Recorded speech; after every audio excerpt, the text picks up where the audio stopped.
On this show, we cover some sensitive topics. Though the obituaries may be outlandish, the people are real. Names have been changed or omitted in order to respect both the deceased and the survived by. While death is no laughing matter, some petty last words can provide some pretty entertaining comic relief. Welcome to Obituary.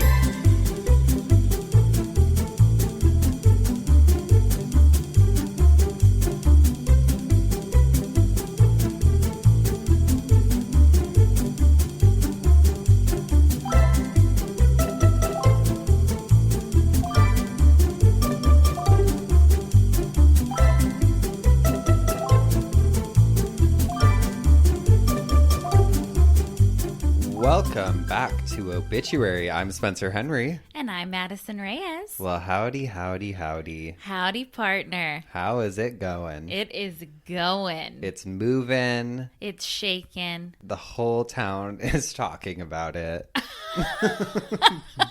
Nobody could believe. Nobody can believe it. Oh, just a hit show? Oh my God. What did you guys think of our lobotomy episode? How was it having us both spin in the same coffin?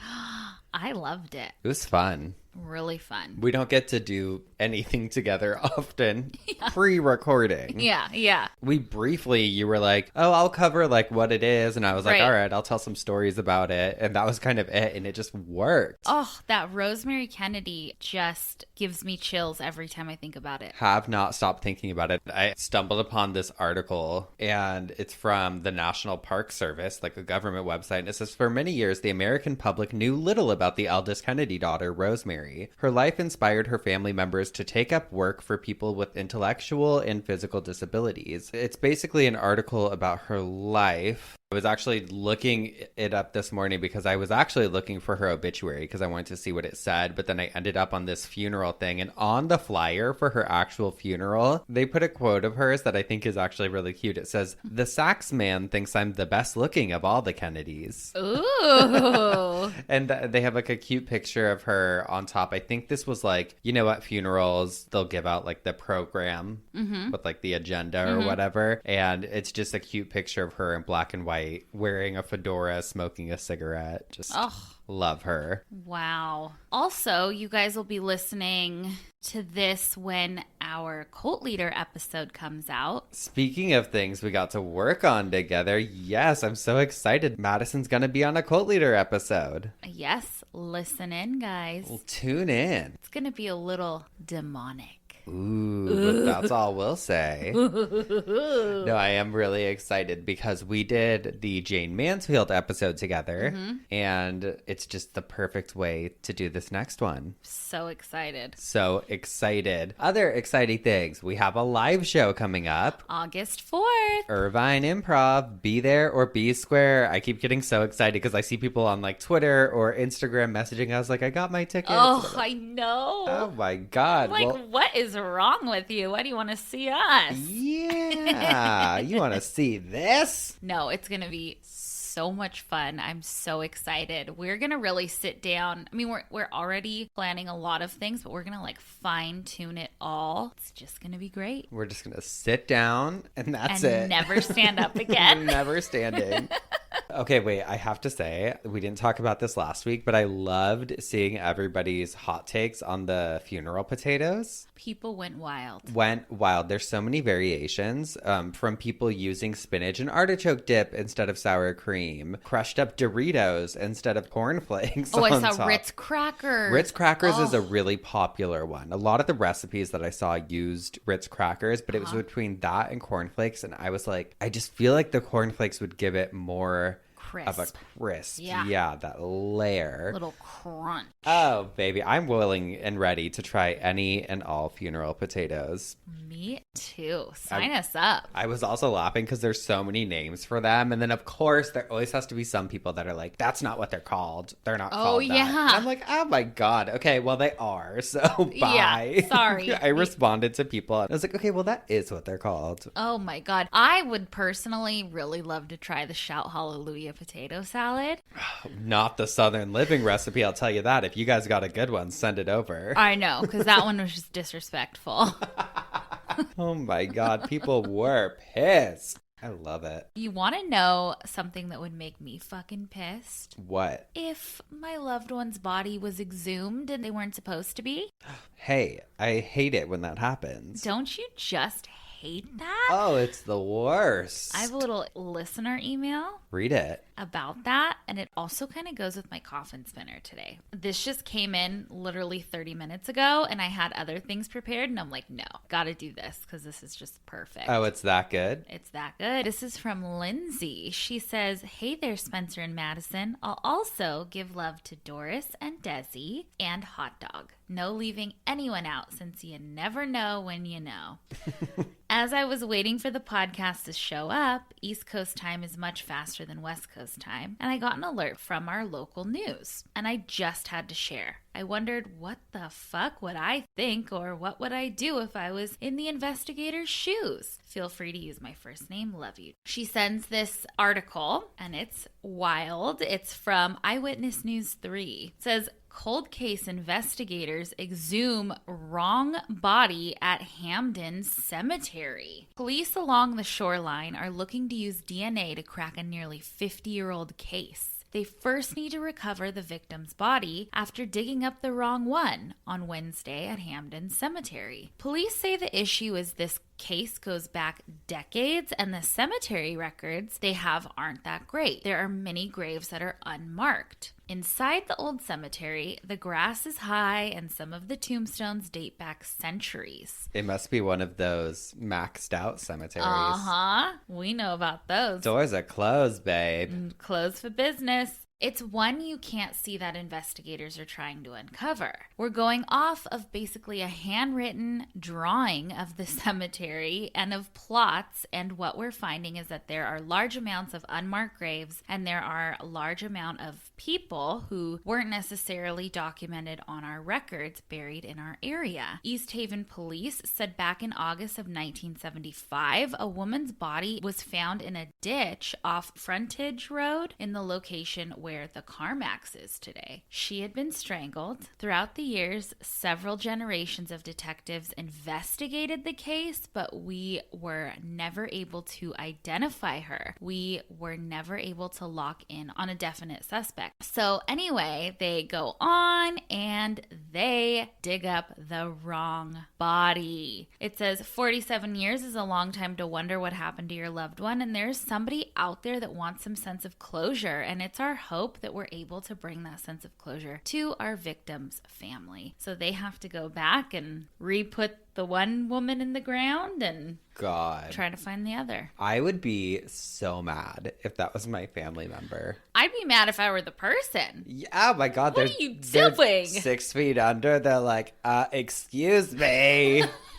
I was sleeping. Hey, I was trying to take a dirt nap here. My God. Oh my God. I thought this was eternity. Oh, please. Oh. That is insane. Insane. I mean, if it's unmarked, why are you going around digging? Don't look.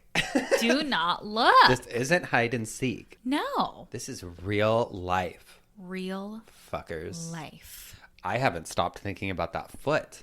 Maybe that's what happened. That's the foot. See, they're moving bodies. They're moving bodies. There's foots going into the wrong casket. My God. I know, that poor foot. Oh, God, I'd be pissed. But you know what would make me feel better, Madison? What? If someone got me a cameo from my favorite podcast. Oh, perfect. Yeah. Cameos are back, babe. Oh, for any occasion. Was your loved one exhumed? Are you getting engaged? Do you have a promposal? Father's Day? Oh, right before. That's perfect. For all the daddies. Yeah, you need a last minute gift. Get your dad, just a dad who's never heard of us or listens to us. He's just like, what the fuck is this? Show me how to use the iPad. Yeah. Remember when your dad came downstairs with the iPad and he's like, yeah, it's been stuck like this for about a month. And I just like touched the screen and he was like, all right, you fixed it. That's like that meme that's like, my mom is going around telling everyone I'm like an engineer and I just like X'd out of a web page for them on their phone. Yeah.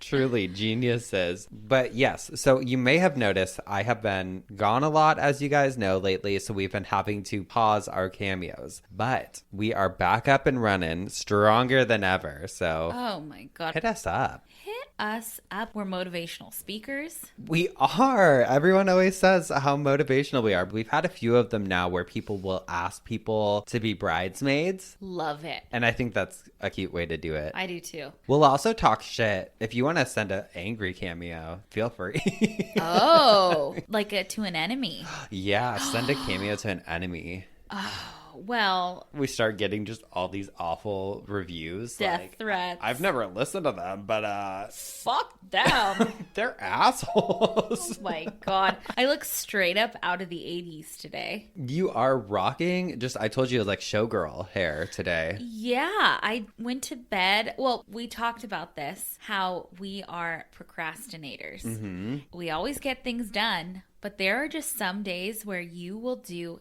everything in your power to like not do something, like yeah, not do the work you actually need to yeah do. Like when I was getting things ready to post today, I do it the night before, and instead of doing it, I was like, I need to take a shower and shave my whole body. I need to order tanning supplies. Oh. I need to put my hair in little pigtail braids. And I woke up today and I have crimped hair. Wow, she's rocking and rolling. Rocking and rolling. Using showers as distractions, though, this is actually something that I later learned was kind of like a sad fact. Would you like to hear it? Yeah. It's like because you feel lonely, right? Yeah. So like when I first moved down here, you wouldn't be friends with me yet. Just kidding. No, what I was I doing? Who knows? Working at a mall somewhere. Yeah. But I was just alone so much. It's something you don't really think of when you're moving somewhere new. I mean, you probably should. Maybe some people do. But I didn't realize how much just alone time I would have. And so I would like shower twice a day, sometimes more, just because I was like, I have nothing else to do. I need to kill time until it's time to go to bed. But yeah, it's apparently, it gives you the same sensation as when you're being embraced by someone because the warmth. Yes. It boosts your serotonin or whatever just to make you feel comforted. God, I love a shower. The power of a shower. Like I could just be feeling gross and just like, ugh, and then hop in the shower, hop out, feel brand new. Getting your head wet, there's something to it. Well, thank God we live here because guess what? Not everywhere is like that. You live in super humid places. Like when I used to have to travel for work, I'd be in fucking Florida or all these other very humid places. And you get out of the shower and it's still so humid in the bathroom that you're sweating. Like, it's like a nightmare. Yeah. Can't do it. Anyways, we gotta keep it moving here. Should we get into some assholes? Do you have any? I am always trying to get into some assholes. We got some Am I the Assholes? And this first one says, would I be the asshole if I told my aunt to just shut the fuck up after her mom died? Oh my God. You never know how these are going to go. I know. So I actually just chose both of today's based on titles because I was like, I want to be surprised too. Excuse me, this is all very fresh. My 33-year-old female, Gran, 90 female, passed away today. She had a heart attack a few weeks ago and she was able to go home 2 weeks ago with a good outlook. But a week later, after her 90th birthday, she was back and almost immediately put on end-of-life care. Several years ago, my aunt, a 69-year-old female, had a messy divorce and moved from Florida to the UK to quote-unquote look after my gran. Almost immediately after arriving here, she strong-armed my gran into converting her garage into an annex and coerced my gran into spending most of my grandfather's life insurance on it.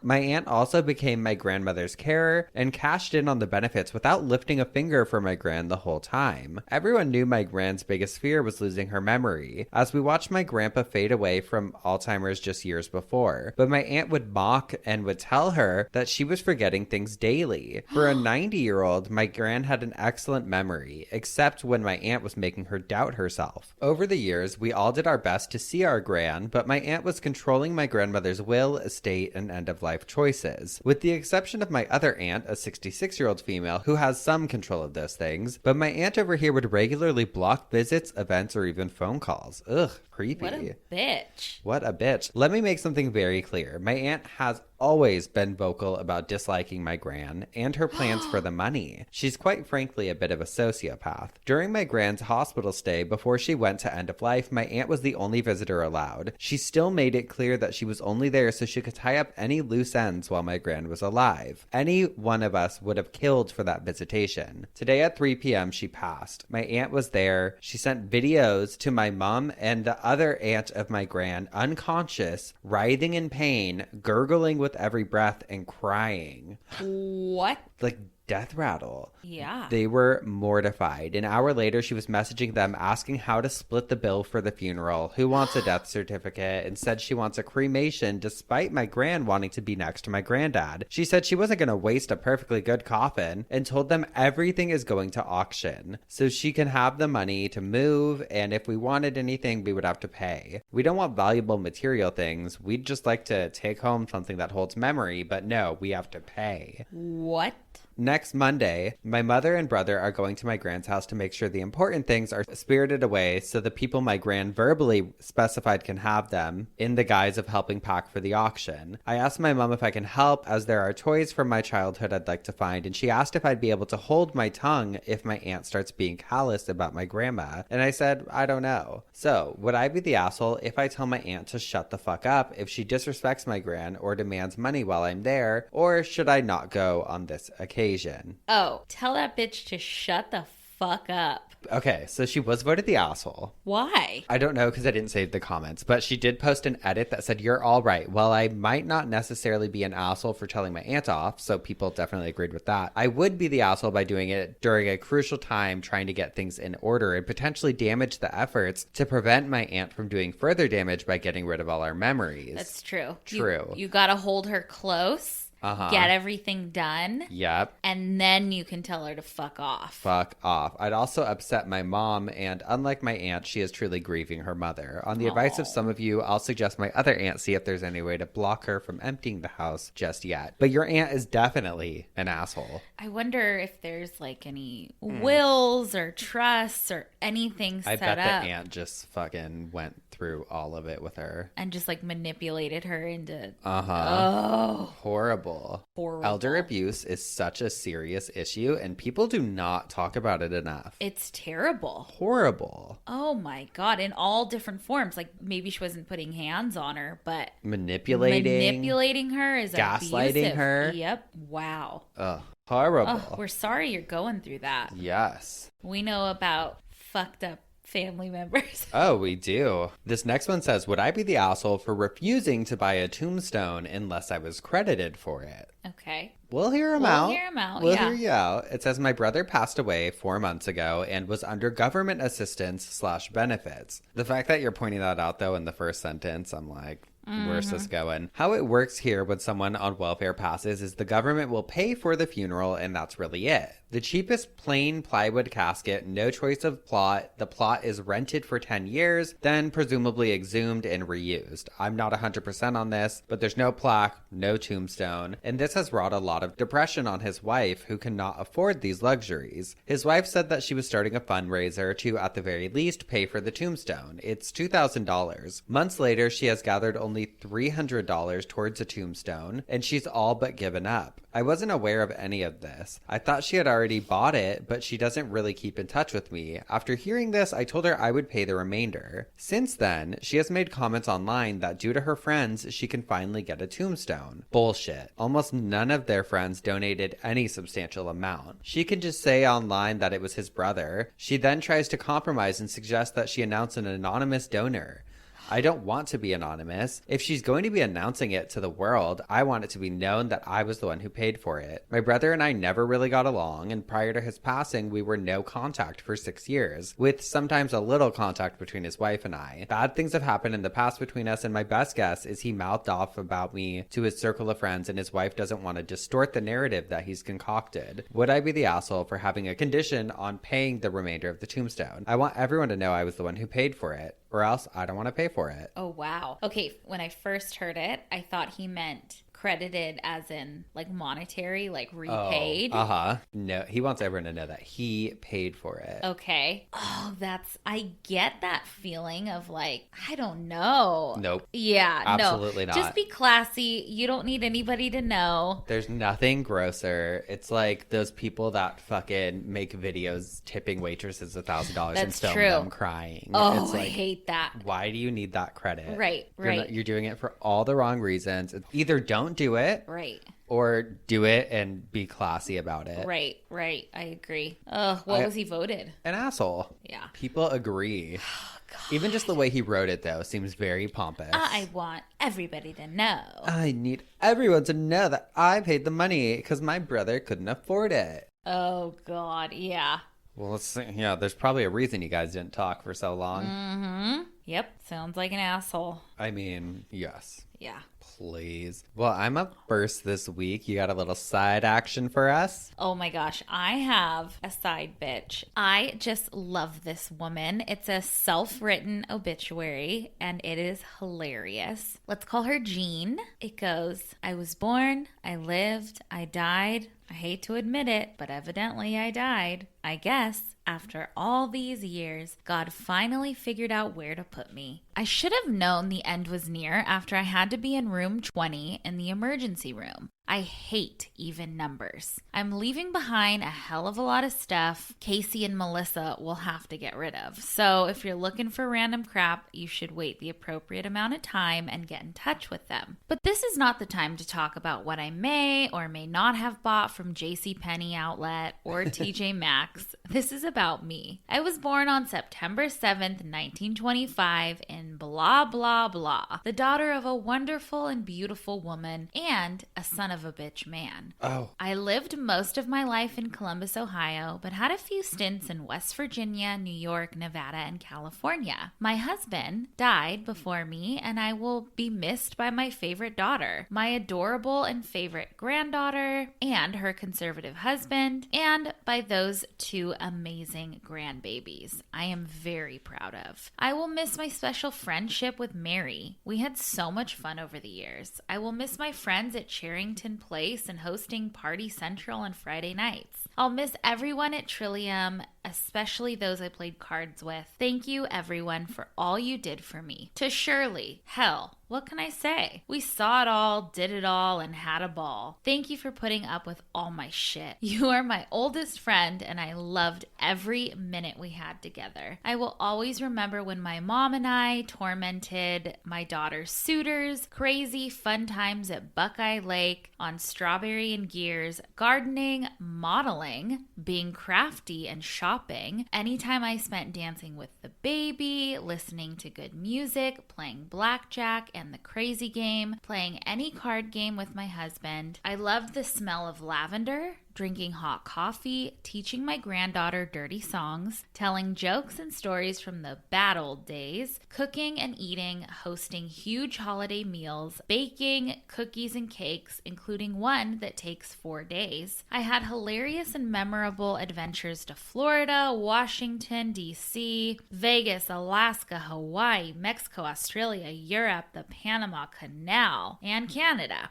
Oh, damn it. I really wanted to go to Asia. I'm proud to have been the president of my own corporation and to have received my doctorate in bitchology. Please see my card. I enjoyed showing dogs and remember Missy, Princess, Miss Tweety, and my sweet Caroline. I sure hope there's CNN wherever I'm going so I can check on my stocks. I'll be cheering on Ohio State and I pass my witchy cat-ass powers. Use them wisely. I was a crazy teenager, a loving wife, a hard worker, a loyal friend, and a hands-on grandmother. My late husband called me Black Cat and Gabby. As a descendant of British royalty, it's no surprise I've also been called the Queen and Queenie, but my favorite title is Magion. Please remember this. Never let the facts get in the way of a good story. The middle finger is sign language. When someone gives, take. When someone takes, scream. And take care of yourself. Don't get old. Oh, and don't tell anyone what kind of day to have. And then it goes on to say, the after party open house will be at Melissa and Michael's home from 3 to 5 p.m. on Saturday. If you are sick,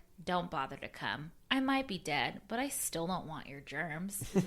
Over the years, I supported many different charities. So in lieu of flowers, because they don't smell anymore anyway, she lists a whole bunch of charities. She goes on to say, I would like to thank my darling daughter, who I adore, who cared for me, shuttled me around to my doctor's appointments, managed my pills, cleaned up after me, and apologized in my wake for far too many years. I wasn't always nice, but I did and always will love you. Watch out for the bluebirds. Kiss, kiss, kiss. Don't cry because I'm gone. Instead, have a drink and be happy you knew me. Maybe you can cry a little bit because after all, I died. Now and forever, I am happy and playing cards with Jameson, but not until 9 p.m. Cheers. Aw, I love that. I loved her. That's so cute. I really do love a autobiographical obituary. Me too. Just a funny, like, you can include everything that you want. I think it's smart to maybe write it now. Oh, maybe that's we should put it on our to-do list. Mm-hmm. God. Maybe we can do them and read them here. Hey, maybe. That's my last surprise. Alrighty, well, let's take a quick break and then we'll get into some coffin spinners. We'll be right back. And we're back. Spencer, what's got you spinning in your coffin? Oh my God, the idea of what if I wasn't there in the first place? What? On a recent episode of Cult Leader, I told the story of a woman named Connie Converse who, long story short, became famous as a musician decades after she disappeared in 1974. Wow. And there's an air of mystery about it because it was a willed disappearance, meaning that she left on her own volition. She basically wrote letters to friends and family like, I'm leaving to start anew. Goodbye. Oh, wow. There's much more to this story, obviously, but it really got me thinking about death in relation to missing persons because, well, like Connie, for example, many assume that she left that day, including her family members, to end her life, but nobody knows for sure, of course. And it's like, when do you assume somebody is no longer alive? Do you have a memorial service? What about an obituary? Do you even write one? And if so, when is it appropriate to do so? I wanted to get to the bottom of it, so I started looking into all of the above, and I learned quite a bit. So from what I gather, the answers to all of the questions really vary depending on where you live, like where we're talking. And we'll start here in California. I wanted to know first, when someone goes missing, are they eventually declared dead, or is there a definitive amount of time that has to go by and then legally they're declared dead? It turns out that the latter is true. Here, at least, it's based on the number of years that the person is missing. Do you want to take a guess? 14. 5. 5 years. What? Yeah. That seems short. Yeah. So there's different rules depending on like the area you live in, everything. And like other countries, some have like the 7-year rule in other states. But yeah, here it's 5 years. And we're going to go through the legalities right now, which sounds a little boring, but it actually answers a lot. And this is from the California State Legislature website. So it just talks about like what happens when a person goes missing. And it says, in proceedings under this part, a person who has not been seen or heard from for a continuous period of 5 years by those who are likely to have seen or heard from that person, and whose absence is not satisfactorily explained after diligent search or inquiry, is presumed to be dead. So basically, it's like family members or spouses, like people that you would assume that person would have reached out to in that 5-year period. Mm-hmm. And it also, I know, has to be continuous. Like if they disappeared and then reached out once or something, that negates it, and the 5 years start again from there. Right. What if there's a footprint, like a digital footprint online? I think that would also negate it, probably. Yeah. Well, unless they couldn't prove it, like if it was like a hacker or something, because we've talked about before, like, you know, people will like, you'll go on your dead grandma's Facebook and it's like, Ray-Bans are $9.99. Yeah. Click here. It says the person's death is presumed to have occurred at the end of the period unless there is sufficient evidence to establish that the death occurred earlier. So probably like if there was blood or something found where the person was. Right. That is interesting too. Their their time of death would be at the end of that 5-year period. Unless they found something earlier. Yeah. It says, subject to the provisions of this part, the estate of a missing person may be administered in the manner provided generally for the administration of estates of deceased persons. So whoever was in charge of the will or whatever at that point could start actually dispersing. Yeah. Imagine it's like a Tom Hanks Castaway thing, and you get back and like your aunt is like wearing your favorite dress or something. We're gonna get into it. So if the missing person was a resident of this state when last seen or heard from, the Superior Court of the county of the person's last known place of residence has jurisdiction for the purposes of this part. So you would have to do it in the county where the person themselves lived. If the missing person was a non-resident of this state when last seen or heard from, or of a county where personal property is located, if the missing person has no real property in the state, has jurisdiction for the purposes of this part. A petition may be filed in the court having jurisdiction for the administration of the estate of a missing person. In addition to the matters otherwise required a petition for administration of the estate, the petition shall state all of the following: the last known place of residence, and you also have to have the last known address of the missing person, and the time and circumstances when the missing person was last seen or heard from. Which I'm like, if they were already kind of off the grid as a person, I feel like that would be a difficult task, because you'd be like, oh, I don't know. And also, of course, that the missing person has not been seen or heard from for a continuous period of 5 years by the persons likely to have seen or heard from the missing person, naming them, their relationship to the missing person, and you have to also like write a written declaration that the whereabouts of the missing person is unknown to you and basically everyone around you. Then they'll schedule a hearing. Once they go over the proof and everything,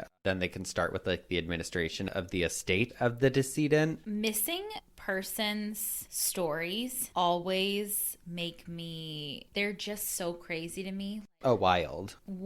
I just couldn't even believe, like, would it be better to have their body found and you can have some closure? Yes. Or is it better that, like, who knows? Maybe they are out there living their life. No. I don't think so. Yeah. I personally believe that you would want that closure. So the courts, in addition to asking for all your personal information, whatever, and asking you to make all these declarations, they can also ask that you have done a sufficient search for this person. So like hiring an investigator, all of that is good to do, because then you have some sort of evidence that you've actually tried to look for this person, and you're not just like, oh, cool, so-and-so's gone. Like, let's divvy it up. And if there's costs that come with getting the investigator, that all comes out of the estate of the person who's deceased. Okay. Which I guess this is all assuming the person had anything to be divvied up. Okay, so now here's where it gets interesting. What about if the person decides to come back or reappears and their estate's already been divvied up? Fuck. Okay. Yes. Okay. This says if the missing person reappears, the missing person may recover property of the missing person's estate in the possession of the personal representative, less fees, costs, and expenses thus far incurred. So I think that the fees that are taken out during the whole court process, that comes out of the estate no matter what. And it's like, if you come back, it's like, well, sorry. Yeah. But as far as everything out, it says the person may recover from distributees any property of the missing person's estate that's in their possession, or the value of the distributions received by them. So like, if I died and you for some reason had control over my estate and you took my house, and then I came back like 5-6 years later. Yeah, if I went missing and then I came back 5 or 6 years later and I was like, hey, I want my house back. You don't necessarily, I think, have to give me my house back, but you would have to give me what it's worth. Yeah. If a dispute arises as to the identity of a person claiming to be reappearing as a missing person, the person making the claim or any other interested person has to like go through, file all these different petitions and take that person to court. Imagine that, but then imagine you really are the person. Oh, and you have like, to no. prove. Imagine. It's wild, right? Like, okay, imagine if you were like, I need a sabbatical. I need to have an eat, pray, love moment, and I just need to get out of here. And then you come back. Cisco's wearing your fucking clothes. Doris is carrying your pocketbook around. Oh my God. And they've just lived life without you. Oh, I'd be so upset. They gave away your collection of Crocs. Yeah, they gave away all of your Crocs. That was me. I did that. I went in and I said, we got to get rid of these suckers. It would just be fucking insane. And there's some instances where you don't have to wait a set amount of time. And I think this applies no matter you're on the 5-year or the 7-year thing. So like if you're on a cruise and your partner falls overboard, you're not able to say for sure that they're dead. Right. But it's presumed. Or think of any natural disaster. I read that in instances where the person may have been a casualty in a mass crime like 9/11. So many bodies were stuck in the debris, they weren't able to recover every single body. You can still follow the legal protocol to have them declared dead. And that doesn't have to be, that could be like a month after something happened. Just because you know, chances are they're probably dead. Right. Okay, so the person's been declared dead. You go to court, get them declared dead. Now what? Well, some people will choose to have some sort of service for their missing loved one, but it's technically not defined as a funeral. I have thought about this. This is insane. Instead, you would use the blanket term of just like a memorial service. But it can get pretty complicated when you're dealing with certain religions because some are so specific about how burials are and how they need to be. But I think most of them have like modernized with the times and will allow people to do what they feel necessary. But from what I've gathered, I don't think it's super common that people have like a proper funeral, let alone pseudo burial, which I think we've both thought of before. Like, do they just bury an empty casket with some of their stuff? Or like, what do you do? And I'm sure that's been done before. But truly, I don't think it's a common thing happening. Wow. Interesting. Wow. Cremationsolutions.com has written about no body funerals before, saying, quote, deaths where there is no body present challenges for funeral professionals as well as for family and friends. Like loved ones, funeral professionals are used to dealing with a physical body as part of the funeral rites, either as a burial or a cremation. A death without a body throws this traditional system out of alignment, while at the same time offering the challenge of trying to comfort a family during the most terrible times in their lives. Deaths without a body, while rare, are not unique to current events. It actually uses 9/11 as an example as well, and it says some chose to have an empty casket at the funeral to give the service a sense of normalcy. Others used caskets for whatever part of their loved one had been found, even if it was just a finger. Okay, I've wondered about Jenny that. Rivera? Jenny Rivera, like her foot and her finger or something. Is that what they buried? I don't know. Oh, we have to look into that. Yeah. Because we've talked about this before. When dealing with deaths where people are presumed dead but there's no body, it's important for funeral professionals as well as friends and family to be especially empathetic and willing to listen. Any death of a relative or loved one is somewhat isolating, but a death without a body can make the survivors feel that they are the only ones who have ever had to go through this anguish. It's really sad and it's a lot to think about, but I'm also falling to the camp of like, I don't need to see someone's body to know that they're dead. Like when I've had relatives or loved ones pass away and I've had the opportunity to see the body, I'm always like, no, because I think it could be special and I totally get it's meaningful and cements things for some people. But for me, I'm like, I wouldn't want anyone to come see me if I was dead. I wouldn't want them to see my dead body. I'd be like, just remember me how I was. And that's fine. But the comments on that post about the no body funerals were heartbreaking. Really? Because clearly a lot of people looking this up are people wondering like, should I have this type of funeral for my loved one? No person who's not dealing with it. No. One online user wrote, my son has been missing for 2 years. He was 34 the last time I saw him. It was January 16th, 2019. The detectives couldn't find any clues to what happened to him. He had disabilities and I have to do something for him, but I don't know what to do. I hurt the same as I did 2 years ago. The hurt does not go away. I had hoped for the first few months because we were very close, but as time went by, I don't know what to believe. It's been horrible. I keep thinking I see him in the car behind me, walking down the street. Yeah.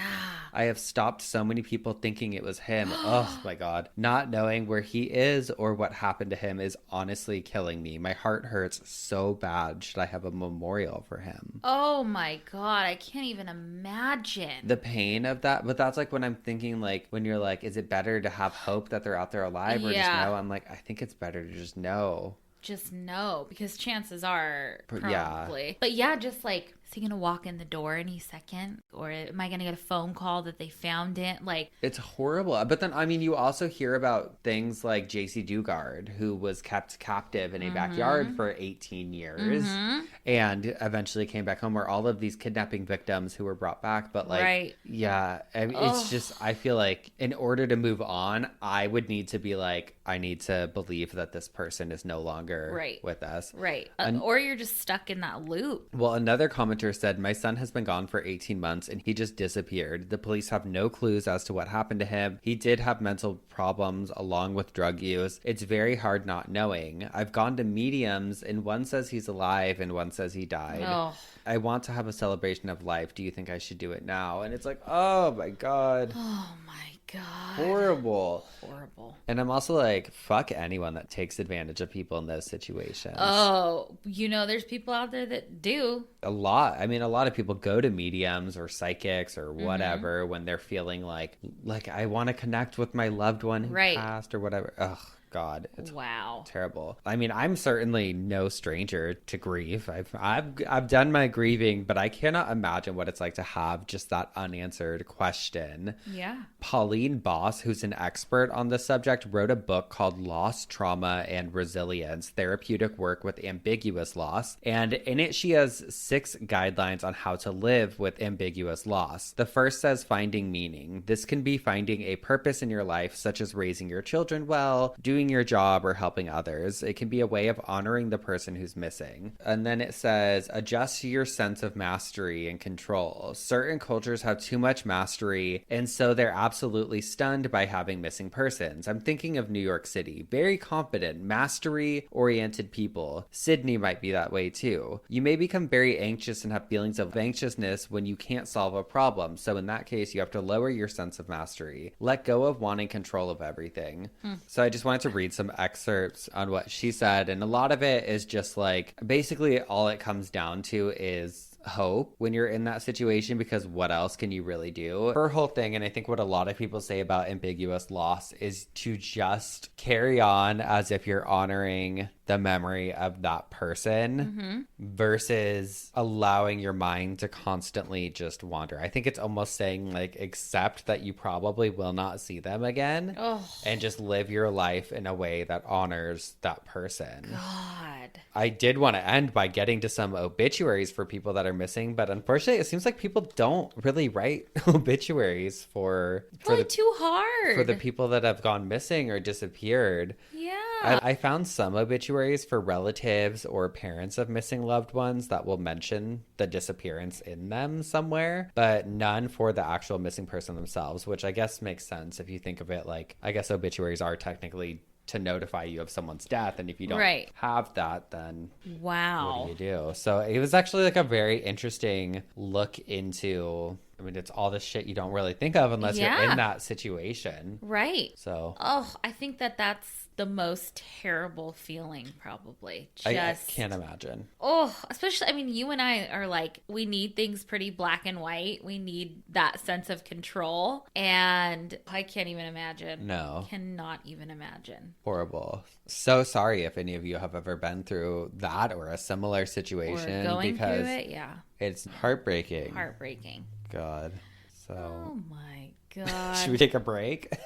Yes. We'll take a break, get into your coffin spinners, and get to the good stuff. Hopefully you bring us on a lighter note this week. Yeah, I do. We'll be right back. And we're back. What you got for us this week? All right. I have some funerary traditions that I want to go through that heavily involve the body. Okay. So opposite of yours. Yeah. Okay.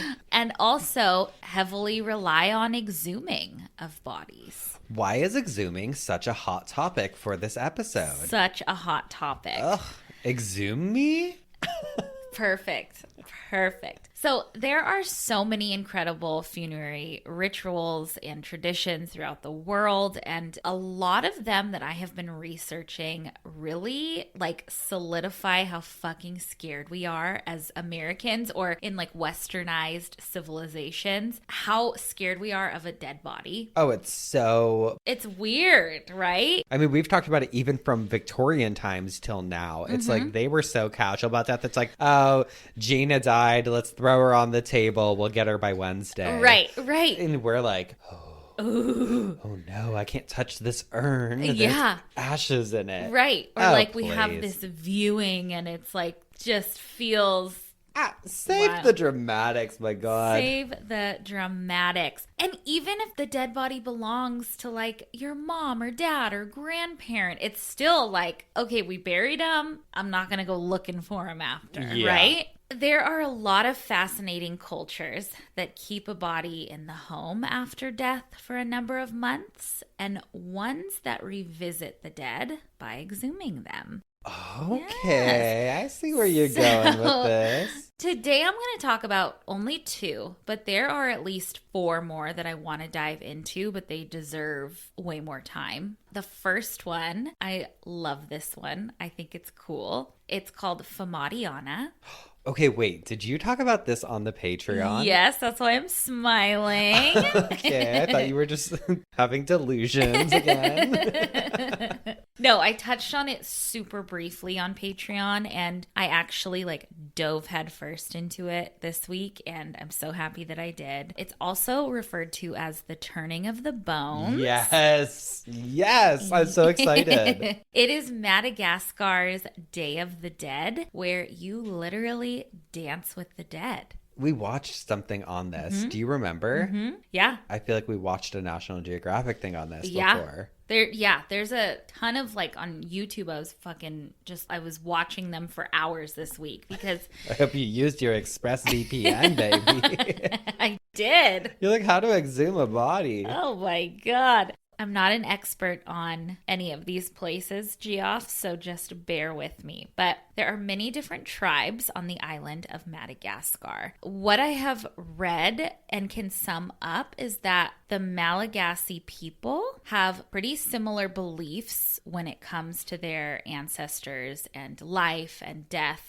That whole philosophy. I read about 50% of Madagascar has these traditional mythological religious beliefs, while the other 50% are Christian, any forms of Christianity, Islam, Hinduism, but Christianity has kind of become the dominant religion there, but about half of them still believe in these traditional religious beliefs. So I dove into that. I dove into the traditional Malagasy beliefs. So there is Zanahari, who is genderless. They are the powerful creator god. Okay. And this is who they call God. So they're like a they, them. Yeah. No gender. Love it. Progressive. Now, I believe they call Zanahari Angiomanch, which means God or sweet and fragrant Lord. See, that's how I like my lords. Fragrant. Sweet and Sweet and fragrant baby. In the story, it's Zanahari. They were the creator god. They and the earth god, Vanatoni. Tony for short. They got together, collaborated, and created humanity. Best collaboration. Well, Well, I don't know. I don't actually. know. They created humanity together. The Malagasy people believe a soul is what makes a human. A soul and a spirit is what makes someone alive and live. And life is God-given. And when one passes away, their soul goes back to heaven, but their body stays on earth with, I believe, the earth god. Huh. A person's spirit, though, is believed to stay on earth while the soul goes up to heaven. And the person's spirit can kind of roam around. I read that the spirit can go anywhere, even a place called the Ancestors' Corner, where when called upon, they will be there. And then there's also tromba, which is a possession of someone's spirit. When a person passes away, they become an ancestor. And an ancestor ancestor carries a shit ton of responsibility. Like, ancestors are like gods to them. If you don't keep your ancestor happy, they can cause sickness, death, a whole slew of things. You want to keep them happy. You want to keep them remembered. And it reminds me of like the Dia de los Muertos. You know, that's the day you remember them. Like, you don't ever want to forget them. So as long as you are remembering them, respecting them, showing them a ton of respect, they will bless you. It is believed that to show them respect, you obviously need to give them a proper burial and funeral celebration. That would be like the first burial where you wrap them in cloth. Their name is written on cloth. They're put in a tomb. And the tombs are beautiful familial tombs, often more expensive and taken better care of than one's home. The tomb is a big deal. This is where Famadihana comes in. This tradition is only about 200 years old. It is believed to have started in the 1820s, and I searched the internet up and down for more of a history into like why it started, why is it like relatively recently, but there's nothing. It just says like it started in the 1820s. It happens every few years, roughly every 5 to 7 years. It is the ultimate way to honor your ancestors. So old and new family members can meet their ancestors. Their ancestors can be a part of this celebration, and it is a beautiful, beautiful thing. It's typically planned about a year in advance. The responsibility of figuring out the perfect date falls on a local astrologer who will help establish dates between like July and September. And then over these 2 or 3 days of Famadihana, the family tombs can be opened.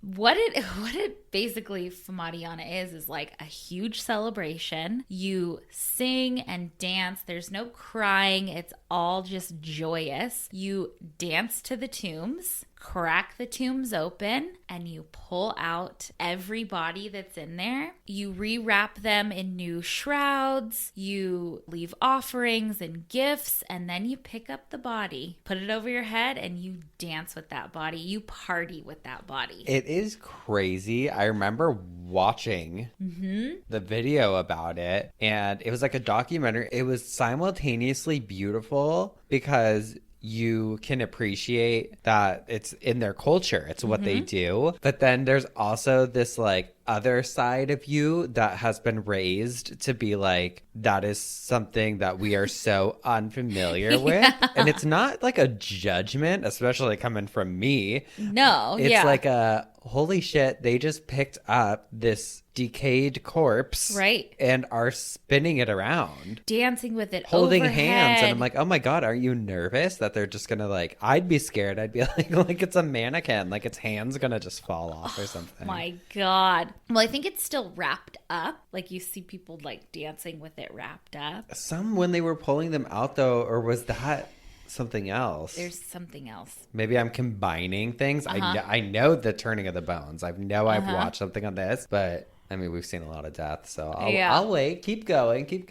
No, that's a long one. Yeah, this tradition still goes on today. Not as much, though. Sometimes it's not just a turning of the bones, but sometimes it's to return bones from a temporary burial. So if someone was overseas or, not around, it's like a big celebration to do that. This tradition, like I said, over the years has dwindled a little because some people try to link it to spreading of the plague and have been forbidden to open tombs of ancestors who have died from the plague.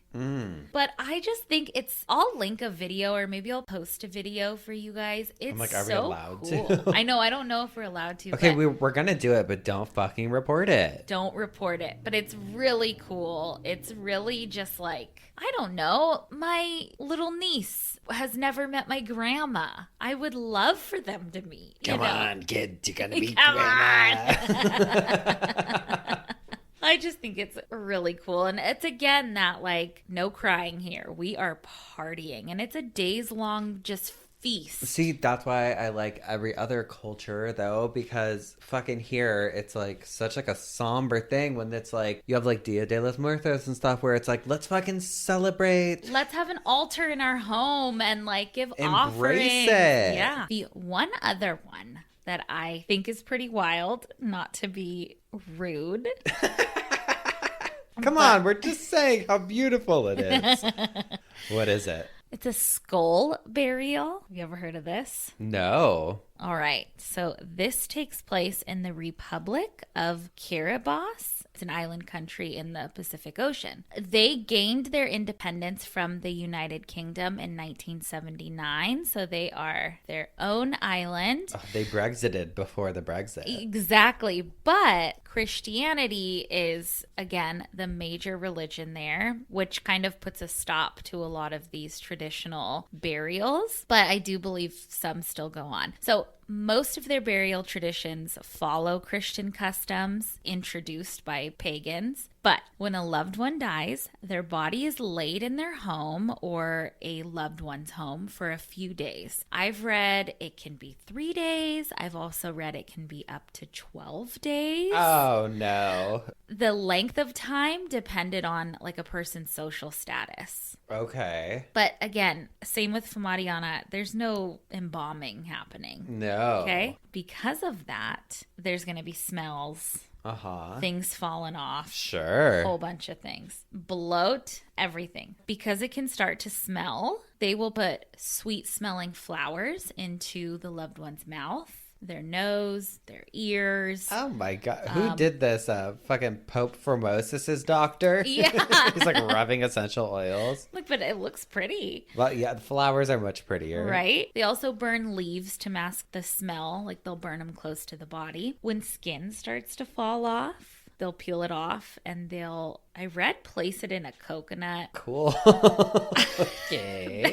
I don't know how accurate that is, guys. But the body was constantly cleaned, constantly masking the smell, all of that. And people could really honor their loved ones and give them offerings and spend time with them. The whole shebang. A special pudding was even made from a root, and other foods are left, and as well as coins are left for the body. So then they bury the body, usually in like a local cemetery or a lot of the times really close to the family's home. And then 7 months go by. You mourn, you grieve. After those, time can vary, but I read most of the time it's like a 7-month thing. You go and you exhume the body. All right. All right. They dancing? They're not dancing. They are dug up, and you only take the skull from the loved one. Ooh. Okay. So you take the skull home, you wash it up, polish it, and offer it things like food and tobacco. Hey, Grandpa, you want a cigarette? Yeah. The skull is then displayed in a loved one's home. And I also read that people sometimes just take the skull wherever they want to take it, like take it with them everywhere. Like a little rockabilly girl purse? Yeah, exactly. So that loved one is with you wherever you go. I like the house thing. I do think it's kind of cool, like to be on a mantle. Oh, yeah. Like put the skull on I would get grandma. it dipped in gold or something. That is grandma. Well, you could also have a necklace because the skull's teeth are going to fall out.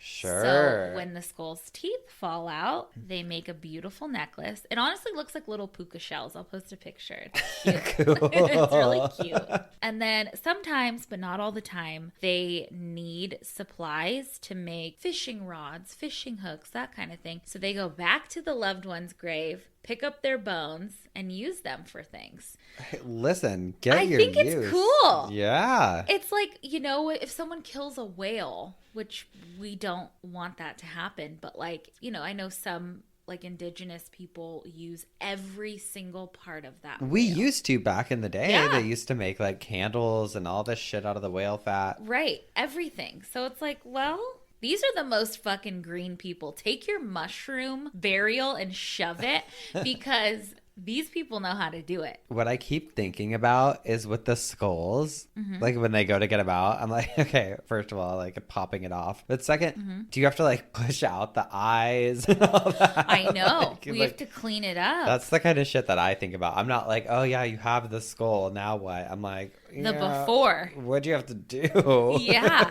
Was there skin still on it? Decomposition is just wild depending on weather. Yeah. You know? So who knows? Do you have to decapitate? Who knows? Okay, so they do this because they believe in a native god called Naka, and these rituals will allow that god to welcome the dead into the afterlife. And today, about 95%, like I said, are Christian and don't necessarily partake in these type of burials, but there's still that 5%. It's crazy. I love it. I love it Put too. my skull on the mantle. I think that'd be cool. So there you have it. And there are some other traditions that we will get into. But we must get into some obituaries. Oh, it's that time. I found this obituary and it has a headline. It says, Head of Tallest Family Born to Grave by Sons. This is from Underhill, Vermont, August 1st. I don't know what year because I took a sloppy screenshot of this newspaper archive, but it says, quiet, retiring Hiram Bogue, 78, 7-foot father of the 10 children known as the tallest family in the world. Wow. Was born to his grave today by 6 stalwart, sorrowing sons. So I don't remember what year this is from, but as Sounds you can tell. old. Yeah. 7-foot Max, the only son to equal his father's height, was one of the pallbearers. Leland, Alvin, Howard, and Arthur, each 6 feet 6 inches tall, and Homer, 6 feet 3 inches, were the others. They are the eldest sons. Services were held in Bogue's Pleasant Valley home, and burial was in Underhill Flats Cemetery. He died Saturday. Sitting with their mother, who was only 5 feet 10 inches tall, were Roy, 6 feet 4, and his sisters Ida, 6 feet 2, Mrs. Ed Irish and Mrs. Henry McClelland, each 6 foot 3. All the children live in New England. Bogue, a farmer, left 16 grandchildren, one of whom is 6 feet 7 inches tall. Wow, tall kings. Tall kings. Everyone's so tall. When I'm like, okay, depending on when this was from, they were probably so tall. So tall for the time period. And what is that? Coffin, casket, burial plot? What does that sounds like a look coffin spinner, like custom. What people need Custom. custom.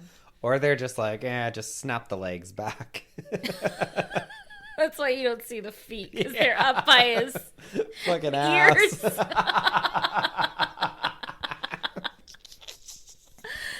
Oh, no. Oh my gosh, how interesting. Modifications, babe. Who you got? I was inspired by last week's gift that we got. So I decided that I would do Doris Day's official obituary. Love it. Doris Day, Hollywood legend and the only woman to hit #1 at the box office and #1 on the music charts simultaneously, died May 13th, 2019 at her Carmel Valley, California home. She was 97. She was born Doris Marianne von Kappelhoff, April 3rd, 1922 in Cincinnati, Ohio. She pursued a passionate interest in dance, winning a number of competitions as a girl. After a serious injury in a car versus train collision, a fractured leg that took many months to heal, Day turned her interest to singing. Her mother arranged private lessons to distract her convalescing daughter, and vocal coach Grace Rain saw such a spark of talent in young Doris that she offered lessons at 2 for the price of 1. Day began her professional singing career at the tender age of 15, working with local band leader Barney Rapp, who suggested she change her surname to Day. Her star rose quickly, and she caught the eye of band leader Les Brown. Day played with Brown for 2 stints, marrying trombonist Al Jordan, giving birth to her son Terry in 1942, and divorcing in the interim. Day's first hit with Brown's band, Sentimental Journey, captured national mood of the day as World War II veterans returned home. Time would show Sentimental Journey, along with her signature Que Sera Sera, to be Day's biggest hits. It goes on to talk about all of her films, my favorite being Pillow Talk, Her 39 films, many still incredibly popular and shown frequently today, stand as a testament to her talent. While Day was honored with many awards, including the Presidential Medal of Freedom in 2004 and a Grammy for Lifetime Achievement in 2008, she never won an Oscar, and many film critics and fans have decreed the Academy's overlooking Day's talents. Day's third marriage to her agent, Marty Melcher, in 1951 was tumultuous. His sudden death in 1968 ultimately revealed he and a business partner had squandered Day's earnings, leaving her nearly bankrupt. Reluctantly, Day entered the world of television, honoring a TV contract for The Doris Day Show that Melcher had signed on to without Day's knowledge. A consummate professional, Day set her personal troubles aside and went on to win a Golden Globe for the series and to produce 2 television specials before retiring from Hollywood entirely. Yes. Day's music continues to attract new fans worldwide. The 2011 release of My Heart, a compilation of songs Day had previously recorded but never released, went #1 in the UK. In the 30 years since she exited the limelight,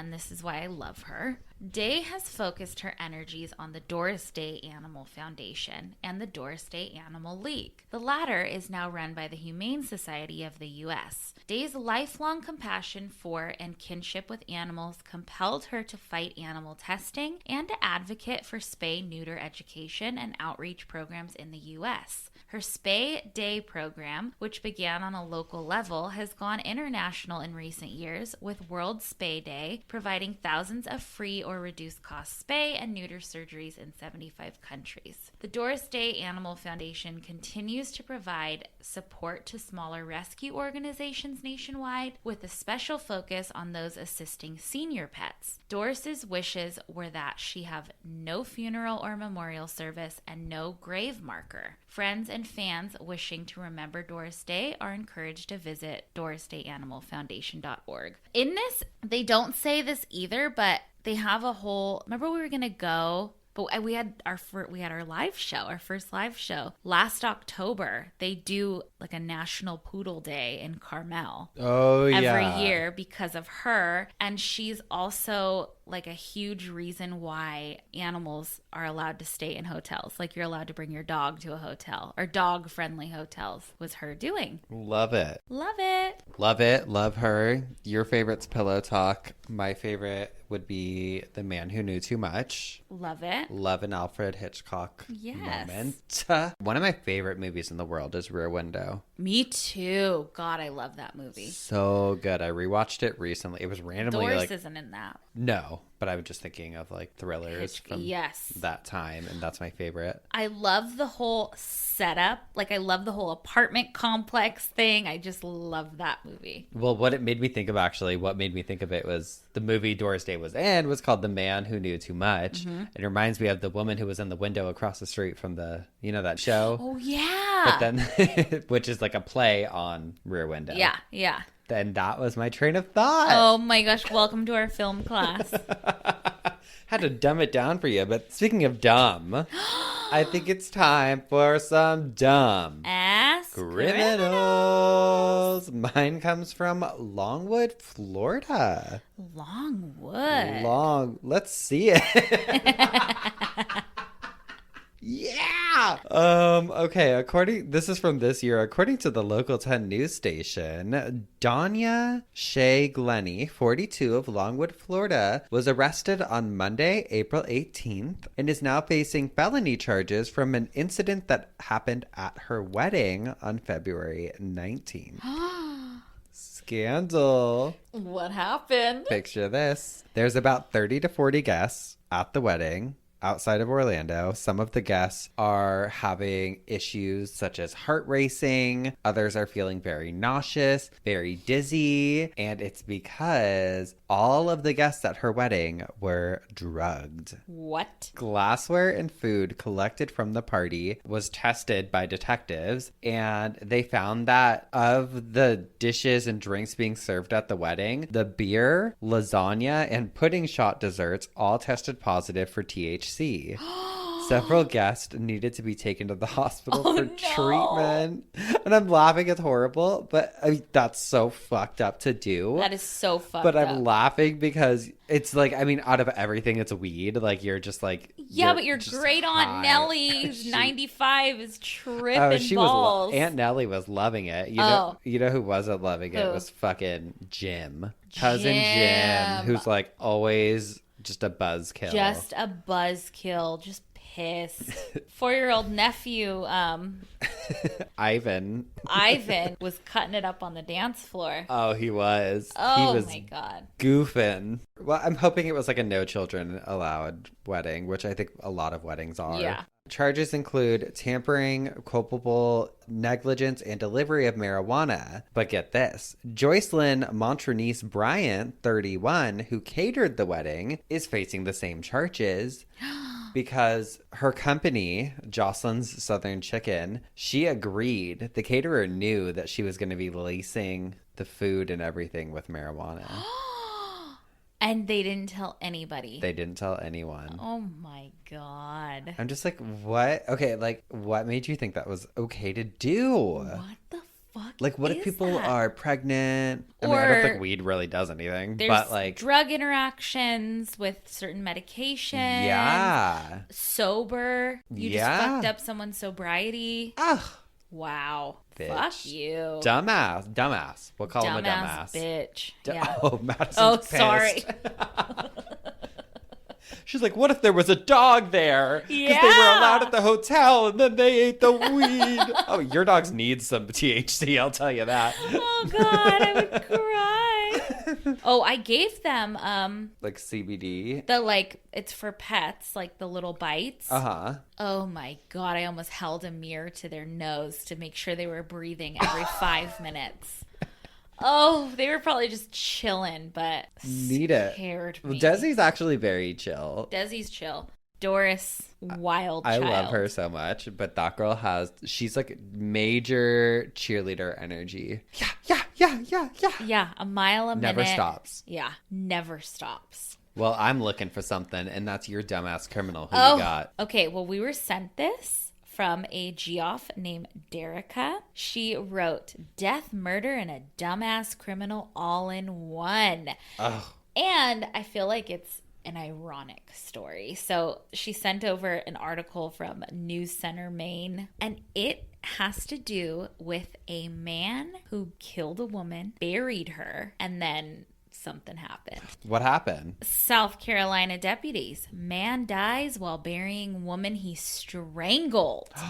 So neighbors said that they saw this man digging a hole in his yard and, I don't know, gardening and whatnot. He was digging a hole because, and he was 60 years old, so he wasn't a spring chicken, but he had a girlfriend and he strangled her and fucking killed her. And he is digging her grave in the yard. He's standing there and has a full-blown heart attack, dies right then and there. Karma. In the middle of fucking Burying the girlfriend he killed.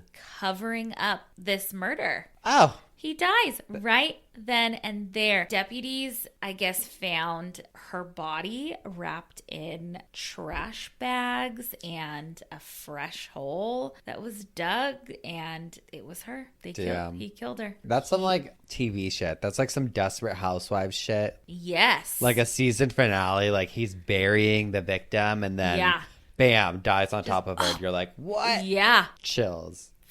Fucker.